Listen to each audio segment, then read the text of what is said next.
Bueno, vamos a meterle emoción y actitud. Alguien que aplauda, que grite, que se emocione. Vamos a ir a la palabra de Dios. Si usted sabe lo valioso que es, creo que le sale natural. Bueno, cuenta la leyenda que cuando era un niño muy pequeñito, yo le decía a mi mamá, mamina. Y que le decía a mi papá, por consiguiente, imagínese usted, le decía mamino. Era mi manera. Y como el Señor dice que eso es hereditario, ¿no? Bendición, o por el otro lado es hereditario. Mi hijo tuvo una época en la que le decía a su mamá mapi. Y me decía a mí pami. O sea, él tenía un cruce de cables ahí entre mami y papi. Y le funcionaba de esa manera, nos da mucha risa, ya aprendió a decir bien. Es lamentable cuando pasa eso, ¿no? Cuando aprenden a decir bien las cosas. Y mira que en la palabra de Dios aparece, en la Biblia aparece una palabra que usaban los niños de la época del Señor Jesús. O sea, que el Señor Jesús tuvo que decir para referirse a sus padres de manera cariñosa. Era una palabra que ellos usaban, así como nosotros acá en nuestra cultura usamos la palabra papi. En la Biblia aparece una palabra que usaban los niños de esa época para referirse a sus padres. Esa palabra aparece en la Biblia en arameo y la palabra aparece 3 veces en la Biblia, 3 veces. En todas las veces que aparece, habla de nuestra relación con Dios y en todas las veces que aparece, sucede a partir de nuestro Señor Jesucristo. La primera vez que sucede está en los Evangelios, la siguiente está en Romanos capítulo 8, versículo de 12 al 16, así que vamos a leerlo, ¿listo? Vamos a ir a Romanos capítulo 8, versículo del 12 al 16 y vamos a leerlo con mucha atención, que este texto es maravilloso por todo lo que representa y vamos a leerlo con mucha atención desde el 12 hasta el 16, ¿listo? Si usted está preparado con toda la actitud, usted está listo para tomar nota, usted está listo para leer la Biblia, usted está, mejor dicho, con las pilas puestas, diga por favor, amén. Dice, por lo tanto, amados hermanos, no están obligados a hacer lo que su naturaleza pecaminosa los incita a hacer. Pues si viven obedeciéndola, morirán. Pero si mediante el poder del Espíritu hacen morir las acciones de la naturaleza pecaminosa, vivirán. Pues todos los que son guiados por el Espíritu de Dios, ¿qué pasa? Dice, y ustedes no han recibido un espíritu que los esclavice al miedo. En cambio, recibieron el Espíritu de Dios. ¿Cuándo? Cuando Él los adoptó como sus propios hijos. Ahora lo llamamos Abba. Ahí está la palabra en arameo. Ahí está. ¿Listo? ¿Sí? Esa es la palabra. O sea, es como si estuviéramos leyendo papi. ¿Sí? ¿Está conmigo o no? Ahora lo llamamos papi. ¿Se le ha dicho papi a Dios algún día? No dígame el mecánico, piénselo. Yo creo que no es tan común decirle papi a Dios. Qué conexión, ¿verdad? Qué conexión debe haber para decirle papi a Dios. Para que haya ese entre Él y nosotros, como esos niños ahí en pañales, corren a sus brazos y no piensan en prejuicios, solamente dicen papi. Y hay esa conexión tan cercana. Dice, ahora lo llamamos Abba, Padre. Dice el 16, pues su espíritu se une a nuestro espíritu para confirmar que somos hijos de Dios. Me parece maravilloso el texto por todo lo que representa. Empieza por aclararnos que tenemos una naturaleza pecaminosa que se hace evidente por lo menos de 2 maneras. La primera, que sentimos incitación por hacer cosas malas, ¿verdad? Y la segunda, que a veces queremos hacer cosas buenas y aunque sabemos que son buenas, no las hacemos. Hacemos lo contrario o dejamos de hacerlas. Por ejemplo, uno quiere siempre ser amable y hablarle amable a todas las personas, pero no lo hace. A veces sale, a veces no sale. ¿Por qué? Porque tenemos naturaleza pecaminosa. Hay que trabajar en eso. Uno no quiere ser egoísta, o por lo menos creo que varios no queremos ser egoístas, ¿verdad? Pero no le sale a uno natural. Uno tiene que trabajar en eso, ¿verdad? También uno de pronto reconoce que tiene un mal hábito, sabe que está bien mal, sabe que lo daña, pero le cuesta dejarlo. ¿Por qué? Hay una naturaleza pecaminosa y toca trabajar en eso también. Y esa misma naturaleza pecaminosa, que es evidente que todos tenemos, deja en evidencia otra realidad. Y es que por naturaleza no somos hijos de Dios. O sea que por naturaleza yo no me parezco a Dios. Y que por naturaleza Dios no se parece a mí. que por naturaleza tú no te pareces a Dios y por naturaleza Dios no se parece a ti. Eso se arruinó cuando los seres humanos decidimos pecar.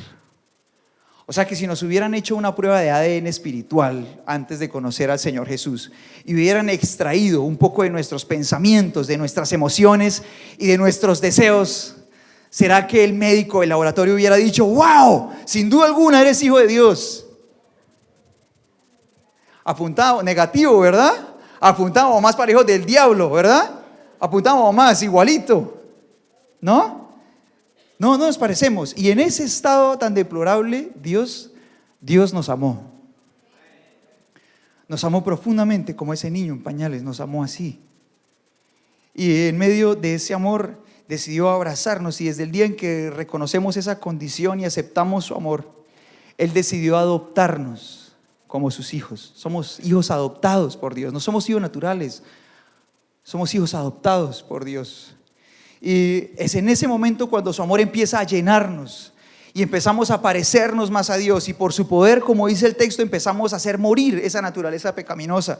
Y entonces dice la segunda carta a los Corintios capítulo 5 versículo 21, vamos a leerlo juntos. Segunda carta a los Corintios 5, 21 dice esto, vamos a leerlo. Dice: pues Dios hizo que Cristo, quien nunca pecó, fuera la ofrenda por nuestro pecado, para que nosotros pudiéramos estar en una relación correcta con Dios por medio de Cristo. Dios nos amó tanto que Jesús, el Señor, se entregó a sí mismo, el Padre se entregó en su Hijo, el Espíritu Santo se entregó en Jesús, el Hijo de Dios, para que pudiéramos tener una relación correcta con Él. Y entonces pudiéramos correr a sus brazos y decirle: papi. Wow, no sé a usted qué le pase, pero cuando uno dice papi a Dios, uno siente como que eso es inalcanzable, ¿no? Es como, ¿no le pasa? Siendo honesto, o sea, me siento como un hijito adoptado. Me cuesta un poco decirle papi, y es la realidad. Pero el diseño de Dios, su amor para salvarnos, quiso que pudiéramos correr a sus brazos y decirle así: papá, papi, con cariño, como si hubiéramos nacido y hubiera sido el primero en alzarnos. Ahora mira, aunque es genial, sin embargo nosotros somos los que ponemos bloqueos para que esa relación entre Dios y tú, que tú puedas sentirlo papá y tú puedas correr a tus brazos igual que yo. Nosotros somos los que ponemos bloqueos para que eso no suceda, porque nosotros traemos nuestros propios esquemas de cómo debe ser la relación con Dios. A pesar de que no somos hijos naturales de Dios, nosotros realmente no nos parecíamos a Dios. Nosotros traemos esquemas, ¿no? O sea, bueno, mi relación entre Dios y yo debe ser más o menos así. A pesar de ser tan diferentes a Él, traemos esquemas, y esos esquemas generan bloqueo. Como en Juan capítulo 13, cuando el Señor va a lavarle los pies a sus discípulos y empieza a lavarlos, y dice el versículo del 6 al 8 así, vamos a leerlo juntos. Dice: cuando se acercó a Simón Pedro, le dijo: Señor, ¿tú me vas a lavar los pies a mí? Y el versículo 7 dice: Jesús contestó: ahora no entiendes lo que hago, pero algún día lo entenderás. No, protestó Pedro, jamás me lavarás los pies. Si no te lavo, respondió Jesús, no vas a pertenecerme. Pedro le puso obstáculo, porque para él era imposible, jamás había pensado que su relación con Dios incluyera eso. Para él era algo fuera de su mente que el Hijo de Dios, su Señor y Salvador, estuviera ahora acurrucado delante de él en la posición del esclavo más humilde, dispuesto para servirle. Eso no estaba incluido en su percepción de relación con Dios. O sea, el Señor a quien él adoraba no podía estar delante de él de rodillas, listo a lavarle los pies. Eso empezaba a cambiar en su mente un montón de cosas. Empezaba a cambiar, por ejemplo, su percepción acerca de Dios. Porque sí estaba claro, el Señor era el rey de todo el universo, y lo es, y el Señor se sienta en el trono y gobierna todo. Pero ahora el Señor también se ponía al nivel del más humilde de todos para poder traerlo a sus brazos. Cambiaba también la percepción de quién era Él como Hijo de Dios, porque a los discípulos les encantaba pensar en que el Señor Jesús estableciera su reino. ¿Cuántos leen la Biblia? Les encantaba eso, y a todos le preguntaban: Señor, ¿cuándo va a venir tu reino? ¿Tu reino se va a establecer ya o cuánto se demora? ¿Sí? ¿Ha leído ese interés? ¿Por qué? ¿Por qué estaban tan interesados? Porque ellos sabían que si el Señor era rey, a ellos les tocaban unos tronitos al lado. Y en esos tronitos seguramente corona y autoridad y un montón de privilegios. Y ellos querían esos tronos. No sé si usted recuerda un debate entre ellos cuando dos hermanos discípulos del Señor Jesús le dicen: Señor, déjeme a mí el de la derecha y aquí a este déjele el de la izquierda. ¿Sí ha leído eso o no? Ellos querían los tronos, pero ahora que el Señor Jesús estaba ahí de rodillas frente a él, su percepción acerca de él como hijo de Dios estaba cambiando, porque empezó a entender que en la tierra no le tocaba un trono, le tocaba una toalla. Que en esta tierra estábamos para servir a otros.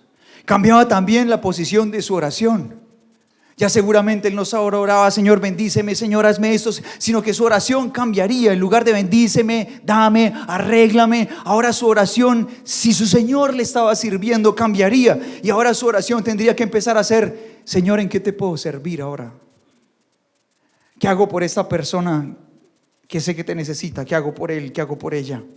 ¿Qué hago por los jóvenes de mi colegio? ¿Qué hago por los jóvenes de mi universidad? ¿Qué hago por la gente con que trabajo? ¿Qué hago por los jóvenes de este pueblo? ¿Qué hago por las familias del Socorro? ¿Qué puedo hacer? La oración cambiaría si el maestro está ahí de rodillas, porque ellos tenían que servir también. A Pedro eso no le cabía en la cabeza. Y creo que a cualquiera eso nos puede haber pasado muchas veces. Porque creo que nos parecemos mucho a los discípulos, ¿verdad? Es mucho más fácil acercarnos a Dios y ver tronos, imaginarnos tronos y pedirle al Señor: Señor, bendíceme, dame, quiero un lugar de privilegio.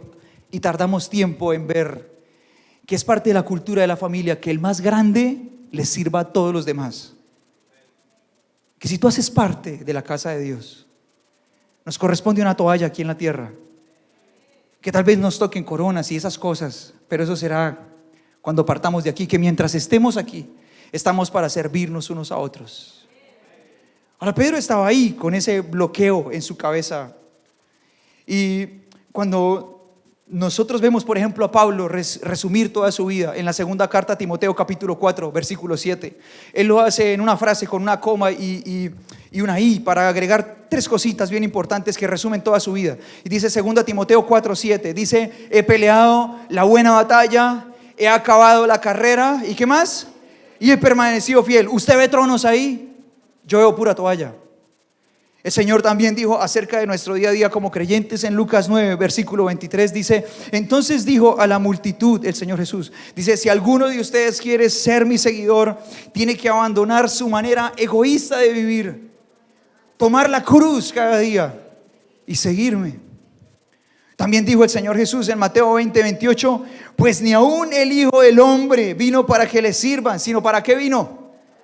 Para servir a otros y para dar su vida en rescate por muchos. Y mira que cuando una persona se acerca con este esquema mental en el que piensa que la relación con Dios será una relación de comodidad privilegiada, en la que Dios me bendice y ya, eso es ser hijo de Dios, que Dios me bendiga, que Dios me haga, que Dios me dé, que Dios me sane, que Dios me arregle, y llegar a un punto de bendición en el que yo esté en confort y me relaje y me sienta en Cancún. Ese tipo de relación es un esquema mental que no es el diseño de Dios real. Y cuando Pedro está allí, todo eso se está haciendo añicos, porque su Señor le está sirviendo, y eso lo convertía a él en un siervo de todos los demás. Ahora, cuando tú y yo estamos frente al Señor, y si nos acercamos con esa expectativa de ese esquema de comodidad privilegiada: Señor, quiero vivir en Cancún, playa, brisa y mar y bronceo. Cuando uno se acerca a Dios con esa expectativa, pueden pasar básicamente dos cosas. Uno, que se convierta en un conformista, porque si en tu vida o en la vida de esa persona todo resulta bien, sentirá que es la plenitud de la vida con Dios, y no es así.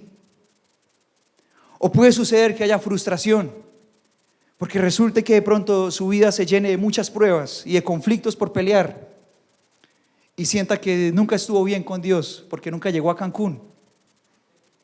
Y la verdad es que el Señor, cuando está ahí frente a Pedro, y Pedro le dice: Pedro, si no me dejas lavarte los pies, no vas a pertenecerme. Nos está diciendo a todos cómo esa relación de padre a hijo incluye que en nuestra familia servimos.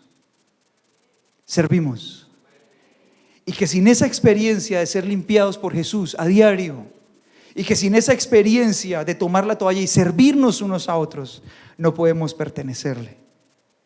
Otra percepción incorrecta que podemos tener de la relación con Dios es el de una relación de favores, en la que el constante interés del hijo es que papá le haga favores. En Lucas 17 el Señor Jesús se encuentra con 10 leprosos que le piden ser sanados. ¿Se acuerda de eso o no? Se encuentra con 10 leprosos que le piden ser sanados. Ellos gritan desde lejos: Jesús, hijo de David, ten compasión de mí. Gritan desde lejos y el Señor Jesús los ve, va con sus discípulos y Él les dice que inmediatamente empiecen a actuar en fe y les dice: vayan y preséntense a los sacerdotes. Y ellos empiezan a caminar. O sea, no fue que fueron sanados y luego empezaron a caminar, no. Él les dice: caminen, vayan y preséntense allá. Y ellos obedecen y empiezan a caminar, todos enfermos, igual que cuando le estaban pidiendo. Se van así, y cuando van caminando resulta que son sanos. Los 10 son sanados. Y Lucas versículo 17 dice, en el versículo 15, dice: uno de ellos, cuando vio que estaba sano, volvió a Jesús y exclamó: alaben a Dios. Cayó al suelo a los pies de Jesús y le agradeció por lo que había hecho. Ese hombre era un extranjero, era samaritano. Jesús preguntó: ¿no sané a 10 hombres? ¿Dónde están los otros 9? Ninguno volvió para darle la gloria a Dios, excepto este extranjero. Y Jesús le dijo al hombre: levántate y sigue tu camino, tu fe te ha sanado. ¿Por qué los otros 9 no volvieron? Porque creyeron que no era necesario, creyeron que el favor les hacía estar en correcta relación. Y el Señor Jesús lo primero que pregunta es: ¿no sané a 10? ¿Por qué solo uno vino a adorar? ¿Por qué solo uno vino? O sea, está bien, los 10 recibieron el favor, pero también el Señor Jesús dijo en Mateo 16, 26, leámoslo juntos: ¿y qué beneficio obtienes si ganas el mundo entero, pero pierdes tu propia alma? ¿Hay algo que valga más que tu alma? Y tal vez hay alguno de nosotros, alguno de ustedes esté acá en este momento y tenga en su corazón como prioridad una necesidad. O sea, tal vez usted esté aquí y tenga una petición muy importante que haya puesto en las manos de Dios. O tal vez usted esté aquí y lleve meses orando por algo. No sé, su familia es un caos, usted necesita ayuda de Dios en área financiera, en salud. La pregunta es: ¿qué pasará después de que Dios te responda? ¿Qué pasará cuando Dios te diga sí o no? ¿Volverás? Porque muchas vidas se enfocan en una relación de favores. Y cuando estamos en una relación correcta con Dios, la respuesta correcta es del tipo que muestra el profeta Habacuc en su libro. Él escribe una canción a Dios en Habacuc 3, versículo 17 al 19, y escribe esto, leámoslo juntos. Dice: aunque las higueras no florezcan y no haya uvas en las vides, aunque se pierda la cosecha de oliva y los campos queden vacíos y no den fruto, aunque los rebaños mueran en los campos y los establos estén vacíos, aún así me alegraré en el Señor, me gozaré en el Dios de mi salvación. El Señor soberano es mi fuerza, Él me da pie firme como al venado, capaz de pisar sobre las alturas. ¡Qué campeón! Ese le decía al Señor papi. Ese le decía al Señor papi, ¿verdad? ¡Wow!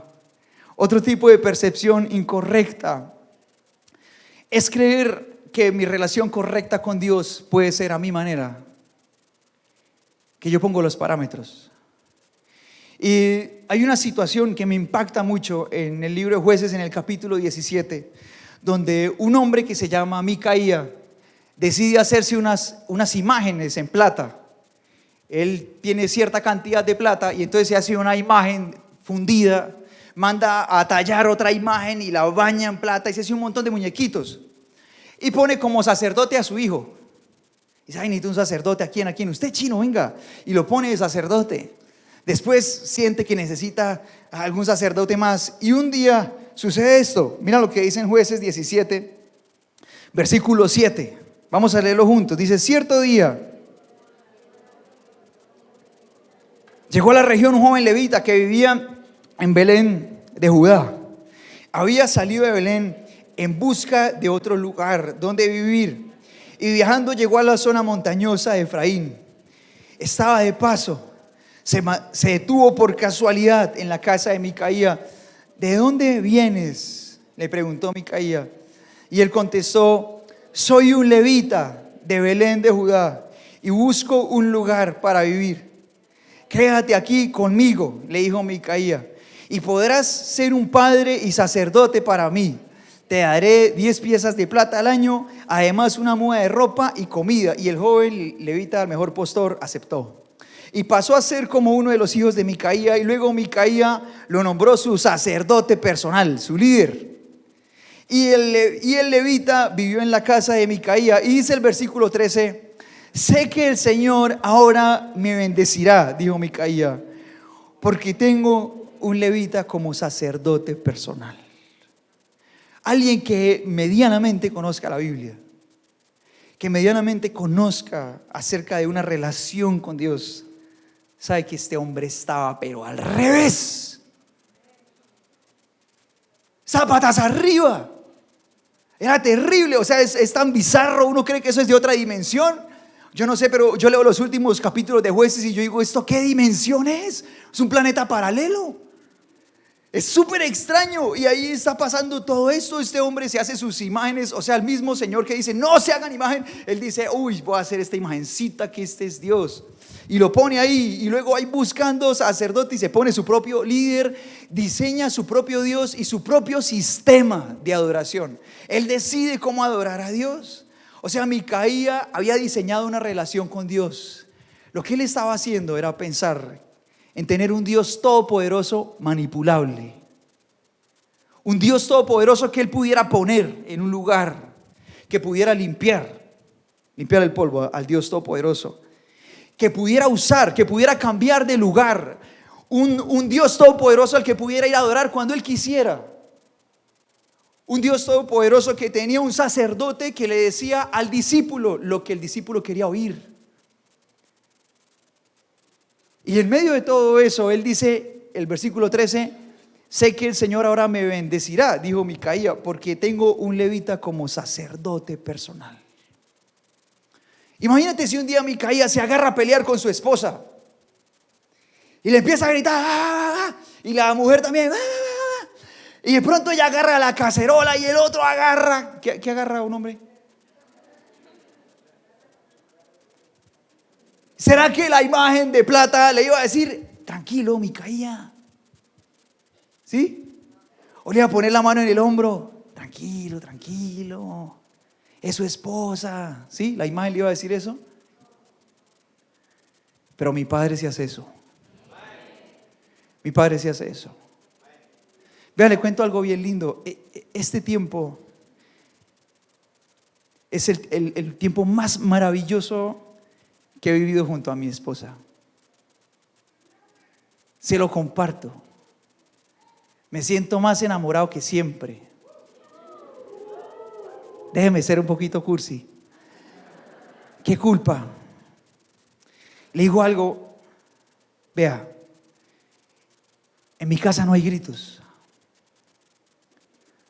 No le grito a mi esposa ni ella me grita. Y es porque decidimos acercarnos a Dios y decirle, Señor, tú eres quien tiene el control de nuestra relación, tú eres mi padre, yo soy tu hijo. Quiero aprender de ti. Quiero que me corrijas cuando algo esté mal. Quiero que me hagas ver mis errores. Estoy aquí para hacerte fiel, serte obediente. Tú pones las normas, no soy yo. Cámbiame todo lo que necesites cambiarme. Estoy dispuesto a arrepentirme y a pedirte perdón y a pedirle perdón a la gente las veces que sean necesarias y a cambiar. Pero muchas veces una persona puede buscar tener un Dios que responda a sus parámetros, que responda a su estilo de vida, a su estilo de adoración, que responda a su manera de verlo, y busca también líderes espirituales que no confronten, líderes espirituales que no le digan, oye, la palabra de Dios nos deja ver otra cosa para ti, estás haciendo algo mal. Y dice la palabra de Dios en la segunda carta a Timoteo 4, versículo 3. Dice, llegará el tiempo en que la gente no escuchará más la sólida y sana enseñanza, seguirán sus propios deseos y buscarán maestros que les digan lo que sus oídos se mueren por oír. Esa es la razón por la que actualmente, por ejemplo, personas que dicen ser creyentes no se plantan en una iglesia. Es la razón por la que personas que dicen ser creyentes dicen que su conexión y su relación con Dios está súper, porque escuchan prédicas por YouTube. Y pues seguro que cuando alguien se sienta a oír prédicas en YouTube, no pone prédicas que le pongan a su lado flaco, ¿no? Que le den por aquí, que toquen y que limen esas partes que necesita cambiar. Pero en cambio el Señor Jesús diseñó un sistema para la iglesia en el que hay una conexión persona a persona tan cercana que una persona puede ser formada como un hijo de Dios y aprender todas las enseñanzas del Señor Jesús. Y el Señor Jesús llamó a eso discipulado. Es una estrategia diseñada por el Señor Jesús en la que unidos como cuerpo se hace real en cualquier iglesia donde estamos conectados y cada persona es formada a través de la palabra de Dios, y el Señor para eso usa al liderazgo para poder hacerlo. Y vamos enseñándonos unos a otros en la medida que vamos creciendo, y en la medida que tú vas creciendo también puedes enseñar a otros. Es el diseño de Jesús, el Señor. Somos formados y somos confrontados. La palabra de Dios dice en la segunda carta a Timoteo capítulo 3 versículos 16 y 17: toda la escritura es inspirada por Dios y es útil para enseñarnos lo que es verdad, para hacernos ver lo que está mal en nuestra vida, y nos corrige cuando estamos ¿cómo? Equivocados. Bueno, está bien, algunos siguieron leyendo, entonces sigamos leyendo. Dice, y nos enseña a hacer lo correcto, y Dios la usa para preparar y capacitar a su pueblo para que haga toda buena obra.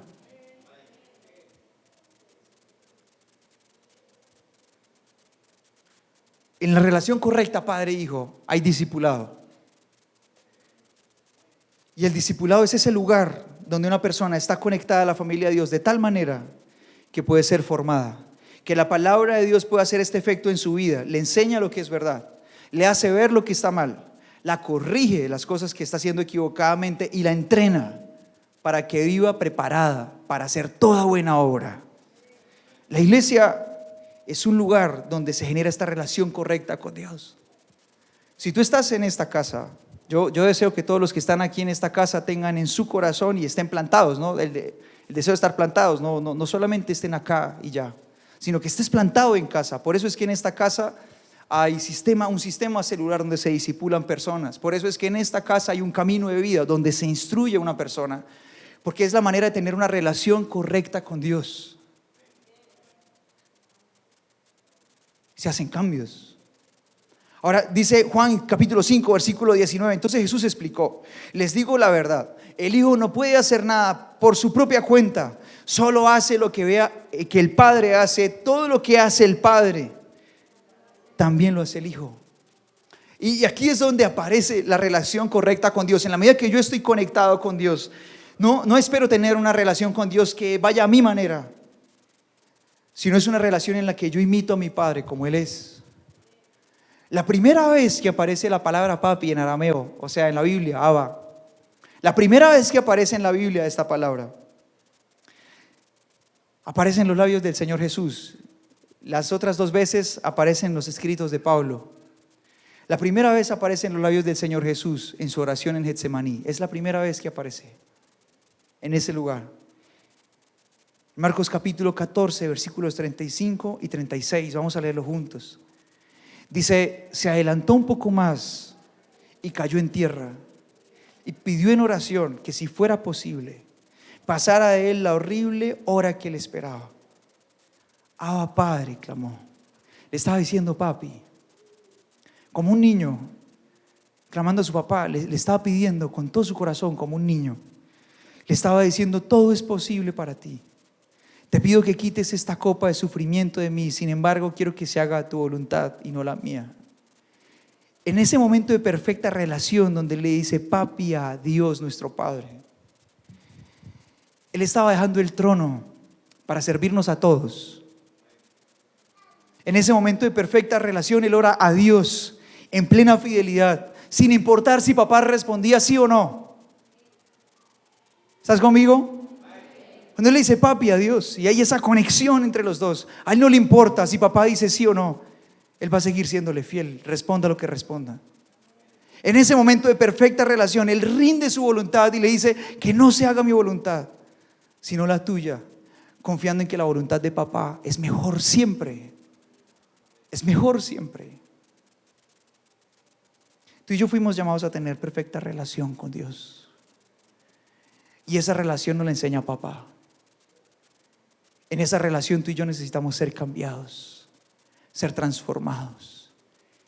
El diseño de ser formados, de tener líderes, de ser discipulados, es un diseño de Dios para que en su familia haya una misma cultura. Vamos a ponernos de pie, iglesia.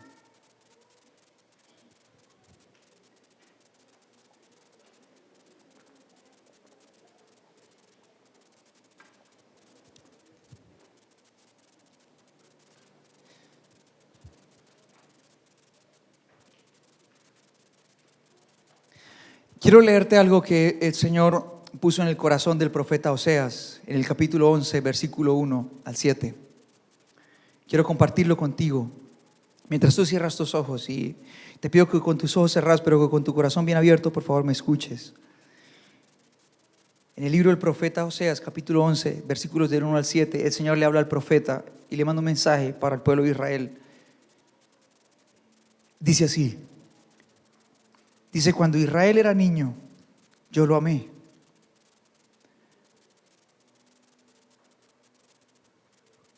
De Egipto llamé a mi hijo. Pero cuanto más lo llamaba, más se alejaba de mí. Ofrecía sacrificios a dioses extraños y quemaba incienso a ídolos. Yo mismo le enseñé a Israel a caminar. Lo llevé a la mano, pero no sabe ni le importa que fui yo quien lo cuidó. Guía a Israel con cuerdas de ternura y de amor. Quité el yugo de su cuello y yo mismo me incliné para alimentarlo.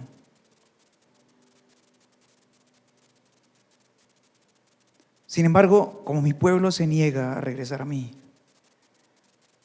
regresará a Egipto y será forzado a servir a Asiria. La guerra como un torbellino pasará sobre sus ciudades, los enemigos derribarán sus puertas y los destruirán, atrapándolos en sus propios planes malignos. Pues mi pueblo está decidido a abandonarme, aunque me llaman altísimo, no me honran de verdad. Te pido que con tus ojos cerrados pienses en estas palabras de Dios. Porque una relación correcta con Dios no está determinada por ninguno de nosotros. La relación correcta con Dios está determinada por Él.